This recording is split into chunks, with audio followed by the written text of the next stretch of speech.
Hello and welcome back my YouTube channel. This is Anwar here and you watching Higher Mathematics.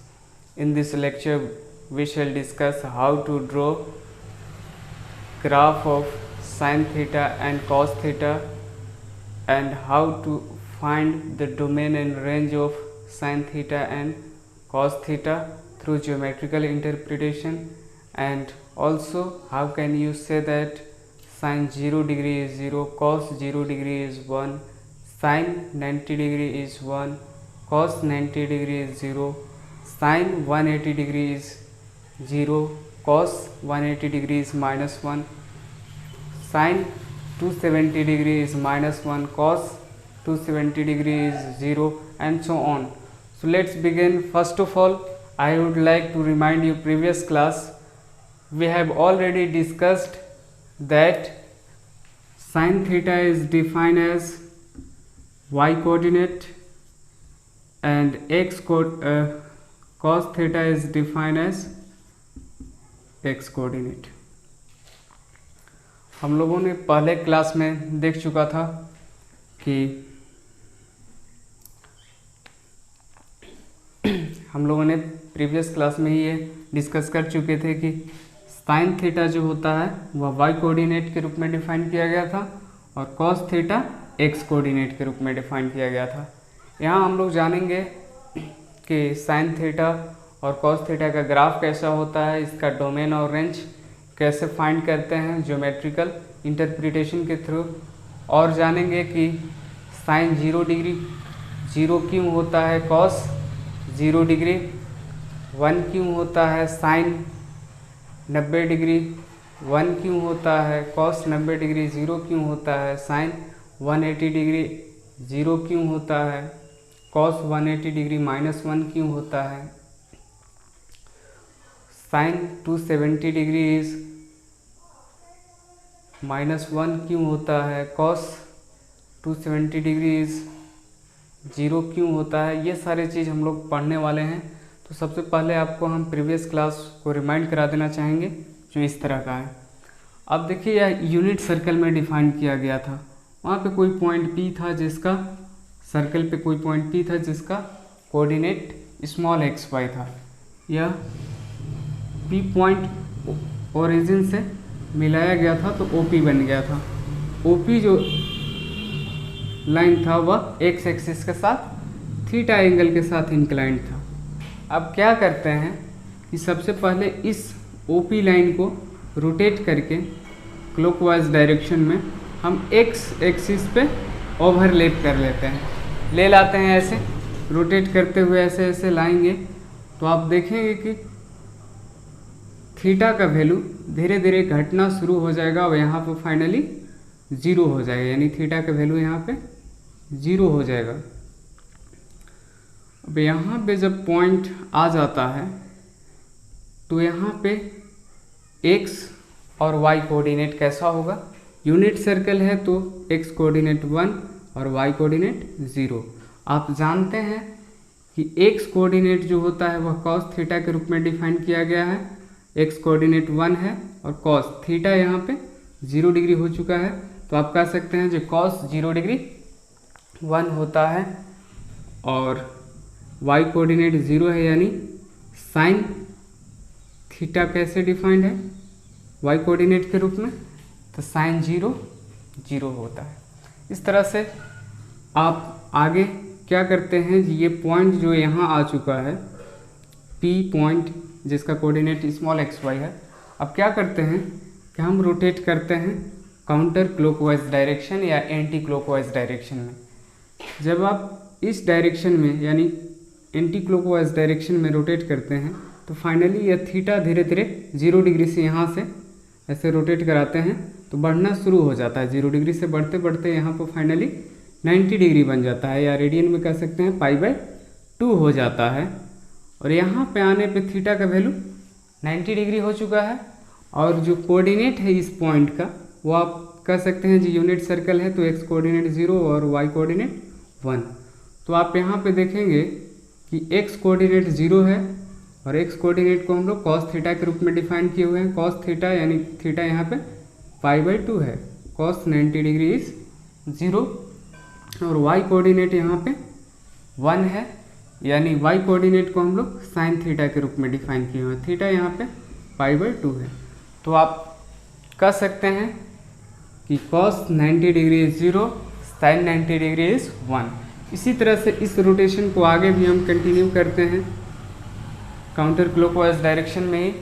90 से जैसे ही हम इधर rotate करते हैं फिर से एंगल बढ़ना शुरू हो जाता है। थीटा का एंगल, थीटा का जो वैल्यू है वह 90 से बढ़ना शुरू हो जाता है। यहाँ पर फाइनली आते तक ऐसे ऐसे 180 डिग्री बन जाता है, या रेडियन में कह सकते हैं पाई बन जाता है। यहाँ पे जैसे ही आता है आप कह सकते हैं कि यहाँ पे जो कोऑर्डिनेट है x कोऑर्डिनेट -1 है, y कोऑर्डिनेट 0 है। इस वजह से आप कह सकते हैं कि यहाँ पे x कोऑर्डिनेट जो है वह cos थीटा है, थीटा यहाँ पे पाई है, और y कोऑर्डिनेट 0 है, y कोऑर्डिनेट को साइन थीटा कहते हैं, थीटा यहाँ पे पाई है। तो आप कह सकते हैं कि cos 180 degree -1 sine 180 degree is 0। इसी तरह से आप इस रोटेशन को आगे भी कंटिन्यू करेंगे, यहाँ पे कंटिन्यू करेंगे तो फाइनली यहाँ आते तक जो एंगल होगा वह 360 डिग्री 270 डिग्री बन चुका होगा। 270 डिग्री को रेडियन में 3π/2 भी आप कह सकते हैं। अब यहाँ पे देखेंगे कि कोऑर्डिनेट क्या होगा, x कोऑर्डिनेट 0 होगा और y कोऑर्डिनेट -1 होगा। यूनिट सर्कल है, इस वजह से आप यहाँ पे देखेंगे कि x कोऑर्डिनेट क्या है, 0 है। x कोऑर्डिनेट को हम लोग cos थीटा के रूप में डिफाइन किए हुए हैं। थीटा यहाँ पे 3π/2 है, यानी cos 3π/2 0 होता है, यानी cos 270 degree is 0 and y coordinate is -1। सो आप कह सकते हैं y कोऑर्डिनेट को हम लोग साइन थीटा के रूप में डिफाइन किए हुए हैं। थीटा यहाँ पे 270 डिग्री है, 3π/2 है। इस तरह से आप कह सकते हैं कि साइन 270 डिग्री -1 होता है। इसी तरह से आगे भी इस रोटेशन को कंटिन्यू किया जा सकता है। फिर से यहाँ आ जाएंगे, पूरा एक रिवोल्यूशन पूरा हो जाएगा यहाँ तक, फाइनली आने तक, और यहाँ पे जो कोऑर्डिनेट होगा वह फिर से x कोऑर्डिनेट 1 और y कोऑर्डिनेट 0। तो आप यहाँ पे एंगल जो फाइनली बन चुका है वह कितना बन चुका है, एक रिवोल्यूशन में 2π बन चुका है, यानी 360 डिग्री। यहाँ पर भी आप ये कह सकते हैं कि x कोऑर्डिनेट को cos थीटा, थीटा यहाँ पे 360 डिग्री बन चुका है, यानी cos 360 डिग्री इज 1, और y कोऑर्डिनेट 0 है, y कोऑर्डिनेट को साइन थीटा कहते हैं, थीटा यहाँ पे 2π है। तो इस तरह से आप कह सकते हैं कि साइन 2π 0 होता है, cos 2π 1 होता है। इसी तरह से आगे फिर से आप दूसरा रिवोल्यूशन कंटिन्यू कर सकते हैं काउंटर क्लॉकवाइज डायरेक्शन में, यानी इसी डायरेक्शन में। फिर यहाँ से 2π से एंगल बढ़कर कितना हो जाएगा, 5π/2 हो जाएगा इसी पॉइंट पे। इस पॉइंट पे फिर से आप कह सकते हैं जो x कोऑर्डिनेट 1 है, y कोऑर्डिनेट x कोऑर्डिनेट 0 है और y कोऑर्डिनेट 1 है। इसी तरह से फिर आप यहाँ पे फिर ये भी कह सकते हैं कि x कोऑर्डिनेट 0 है, तो x कोऑर्डिनेट को हम लोग cos थीटा के रूप में डिफाइन किए हुए हैं। थीटा फिर से दूसरा रिवोल्यूशन में क्या बन चुका है, यहाँ पे 5π/2 बन चुका है, और x कोऑर्डिनेट 1 है, y कोऑर्डिनेट 1 है, y कोऑर्डिनेट को हम लोग साइन थीटा के रूप में डिफाइन किए हुए हैं। साइन थीटा, थीटा यहाँ पे कितना बन चुका है, 5π/2। इस तरह से आगे भी आप कंटिन्यू कर सकते हैं। और एक बात और, इस डायरेक्शन में जब एंगल लिया जाता है तो इसको पॉजिटिव कंसीडर किया जाता है, यानी काउंटर क्लॉकवाइज या एंटी क्लॉकवाइज डायरेक्शन में रोटेट कराया जाता है तो एंगल को पॉजिटिव कंसीडर किया जाता है। तो चलिए थोड़ा हम लोग ग्राफ भी देखते हैं साइन और कॉस थीटा का। तो देखिए इधर हम लोग पॉजिटिव एंगल लिए हुए हैं, तो हम लोग काउंटर क्लॉकवाइज डायरेक्शन में जो एंगल्स बन रहे हैं और उसके साइन थीटा और कॉस थीटा जिस तरह से वेरी करेगा उनके अनुसार हम लोग इसका ग्राफ बनाएंगे। तो देखिए यहाँ पे एक चीज़ और ध्यान लेना ज़रूरी है कि y कोऑर्डिनेट y एक्सिस पे हमेशा हम लोग फंक्शनल वैल्यू को कंसीडर करते हैं। फंक्शनल वैल्यू यानी यहाँ पे साइन थीटा है और यहाँ साइन थीटा जो है y कोऑर्डिनेट के रूप में हम लोग डिफाइन कर चुके हैं। यहाँ पे जो एक्स कोऑर्डिनेट है वही कॉस थीटा के रूप में डिफाइन किया गया है और फंक्शनल वैल्यू कॉस थीटा है, इस वजह से यहाँ पे वाई कोऑर्डिनेट वाई एक्सिस पे कॉस थीटा कंसिडर किया जाएगा। और जो एक्स एक्सिस पे है वह एंगुलर पैरामीटर को हम लोग रखते हैं। एंगुलर पैरामीटर यहाँ पे थीटा है, तो थीटा को इस पे हम लोग कंसीडर करेंगे। चलिए अब ग्राफ देखते हैं। क्या करते हैं कि हम 0 डिग्री पे देखेंगे कि एक्स कोऑर्डिनेट 1 है, यानी मान लेते हैं यहाँ पे वाई कोऑर्डिनेट पे वाई एक्सिस पे 1 यहाँ है और -1 यहाँ है। उसी तरह से यहाँ भी कंसीडर कर लेते हैं -1 यहाँ है वाई कोऑर्डिनेट पे और 1 यहाँ है। अब क्या करते हैं, जो एक्स कोऑर्डिनेट यहाँ पे 1 है, तो एक्स कोऑर्डिनेट को हम लोग कॉस थीटा के रूप में डिफाइन किए हुए हैं। तो 0 डिग्री पे 1 है। जैसे ही हम 0 डिग्री से 90 डिग्री की ओर मूव करते हैं, रोटेट करते हैं ओपी लाइन को यहाँ से एक्स एक्सिस से, तो एंगल तो बढ़ता जाता है, साथ ही साथ एक्स का जो वैल्यू होता है 1 से घटते घटते फाइनली यहाँ पे 0 हो जाता है। तो एक्स का वैल्यू यहाँ से 1 से घटते हुए 90 तक आने पर 0 हो जाता है। लेकिन वाई कोऑर्डिनेट जो है वह 0 से बढ़कर 1 हो जाता है, यानी वाई कोऑर्डिनेट 0 पे तो 0 है पर 90 पे 1 हो जाता है। फिर इसी तरह से आगे देखेंगे आप कि क्या होता है। एक्स कोऑर्डिनेट 90 से पाई की ओर मूव करने पे एक्स कोऑर्डिनेट 0 से घटकर -1 हो जाता है, यानी 90 पे तो 0 होता है पर 180 तक आने पर यह घटकर -1 हो जाता है। और y कोऑर्डिनेट 1 से घटकर 0 हो जाता है। y कोऑर्डिनेट को हम लोग साइन थीटा के रूप में डिफाइन किए हैं। 1 से 90 पे 1 था, 1 से घट के 180 पर 0 हो गया। फिर आगे देखेंगे कि 180 से 270 की ओर मूव करने पे क्या हो रहा है, एक्स कोऑर्डिनेट -1 से बढ़कर 0 हो जा रहा है। एक्स कोऑर्डिनेट -1 से बढ़कर 0 हो जा रहा है, जबकि वाई कोऑर्डिनेट 0 से घटकर -1 हो जा रहा है, यानी पाई पे तो 0 है पर 3π/2 पे आते तक यह क्या हो जा रहा है, घटकर -1 हो जा रहा है। फिर इसी तरह से आगे रोटेशन हम कंटिन्यू करेंगे तो देखेंगे आप कि 3π/2 से 2π की ओर जाने में क्या हो रहा है, एक्स कोऑर्डिनेट 0 से बढ़कर 1 हो जा रहा है। एक्स कोऑर्डिनेट 3π/2 पे 0 है, यह बढ़कर 2π तक आते तक 1 हो जाता है।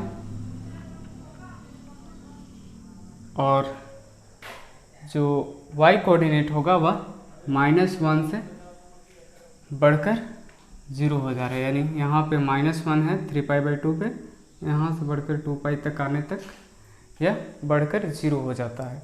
फिर आगे देखेंगे कि 2π से 5π/2 की ओर जाने में क्या हो रहा है, एक्स कोऑर्डिनेट 1 से घटकर 0 हो रहा है। एक्स कोऑर्डिनेट 1 से घटकर 0 हो रहा है और वाई कोऑर्डिनेट आप देखेंगे कि 0 से बढ़कर 1 हो जा रहा है। वाई कोऑर्डिनेट 2π पे 0 है और 5π/2 पे जाने तक यह बढ़कर 0 से 1 हो जा रहा है।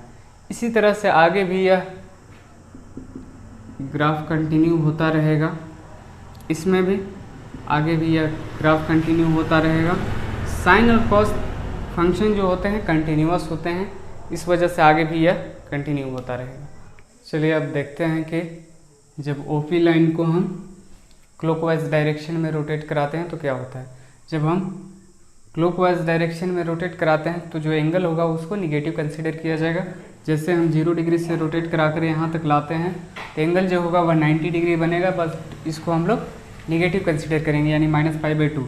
इसी तरह से आगे भी इस रोटेशन को कंटिन्यू करेंगे, यहाँ तक आते तक जो एंगल होगा वह 180 डिग्री बन जाएगा, यानी पाई बनेगा, बट इसको -π हम कंसीडर करेंगे। इसी तरह से आगे यहाँ तक आने तक एंगल जो होगा फाइनली बन जाएगा 270 डिग्री, बट इसको नेगेटिव कंसीडर किया जाएगा, यानी -3π/2। इसी तरह से यहाँ तक आते तक एक रिवोल्यूशन पूरा हो जाता है और एंगल जो होता है वह 360 डिग्री बन जाता है, बट इसको हम लोग निगेटिव कंसीडर करेंगे।